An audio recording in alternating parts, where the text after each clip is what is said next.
Rupiah ditutup di level Rp17.377 per dolar AS pada Senin 4 Mei 2026. Angka itu bukan sekedar rekor lemak baru. Ini adalah titik di mana kalkulasi investor asing berubah total. Porsi kepemilikan asing di surat berharga negara turun ke 12,75% per akhir April 2026. Setahun lalu, posisi itu masih 14,36%. Penurunan ini bukan karena yield SBN tidak menarik. Tenor 10 tahun masih bertahan di kisaran 6,8%. Masalahnya ada di depresiasi rupiah yang menggerus keuntungan kupon dalam hitungan dolar. Ketika rupiah melemah, investor asing menghadapi dua kerugian sekaligus, capital loss dari harga obligasi dan FX loss dari kurs. BRI dan Reksa Sekuritas menghitung setiap pelemahan 1% rupiah berkorelasi dengan koreksi IHSG 3 hingga 5%.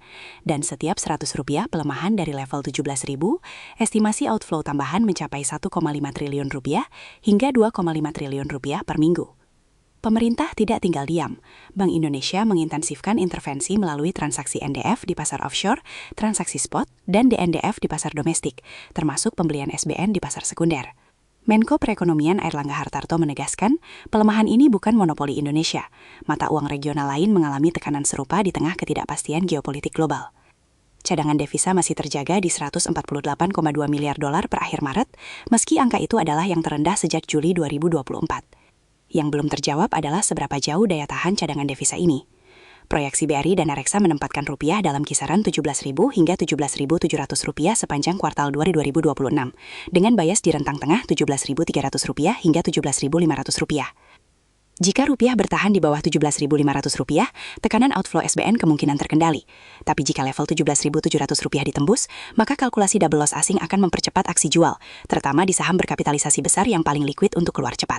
Pada hari yang sama, Gotoh melaporkan laba bersih pertama dalam sejarah perusahaan, 171 miliar di kuartal 1 2026, saham Gotoh justru menyentuh batas auto-reject bawah dan kembali ke level Rp50 atau yang dikenal sebagai gocap.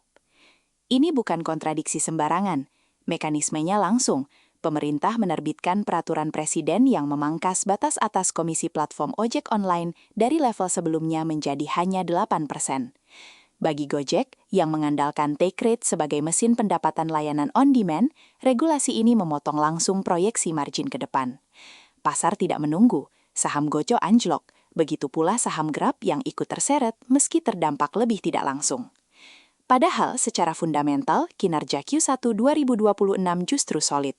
Pendapatan bersih naik 26% secara tahunan menjadi 5,3 triliun. Adjusted EBITDA melonjak 131% menjadi 907 miliar. Segmen fintech menjadi pendorong utama dengan pertumbuhan pendapatan 58% dan portofolio pinjaman mencapai 9,9 triliun. Manajemen menargetkan Adjusted EBITDA 2026 di kisaran 3,2 hingga 3,4 triliun. Ketegangan ini mencerminkan satu pertanyaan yang belum terjawab. Apakah Gotoh mampu mengkompensasi pemotongan take rate layanan ojol dengan pertumbuhan fintech yang lebih agresif? Jika portofolio pinjaman 9,9 triliun terus tumbuh dan monetisasi ekosistem digital menguat, laba bisa tetap bertahan meski margin ojol terpangkas. Tapi jika regulasi take rate 8% memicu perang insentif yang menggerus efisiensi operasional, target EBITDA 3,2 triliun akan terasa jauh. Angka laba pertama 171 miliar menjadi tolak ukur. Apakah ini awal tren baru atau puncak yang terlalu cepat dipotong regulasi? Tekanan pada Gotoh pada hari ini dari kebijakan pemerintah bukan fenomena tunggal hari ini.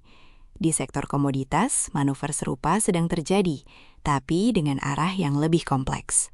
Menteri Keuangan Purbayayudi Sadewa mengonfirmasi pemerintah akan segera menerapkan bea keluar dan windfall tax terhadap nikel.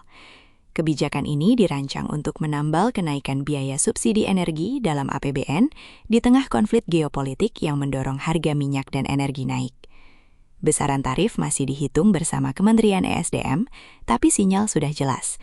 Komoditas nikel akan menanggung beban fiskal baru. Di sisi lain, harga batubara acuan periode pertama Mei 2026 ditetapkan naik ke $106,57 per ton untuk kalori tinggi, naik dari $103,43 per ton di periode sebelumnya. Ini merupakan kenaikan ketiga berturut-turut dan menempatkan batubara kembali di atas $100.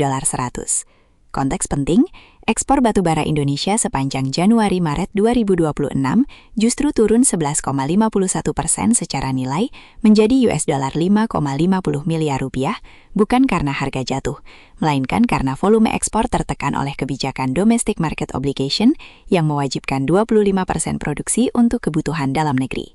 JP Morgan dalam laporan Pandora's Box menempatkan Indonesia di peringkat kedua dunia sebagai negara paling tahan menghadapi guncangan energi global, dan DMO disebut sebagai instrumen kunci di balik ketahanan itu. Dua komoditas ini membentuk dinamika yang saling melengkapi tapi berlawanan tekanan.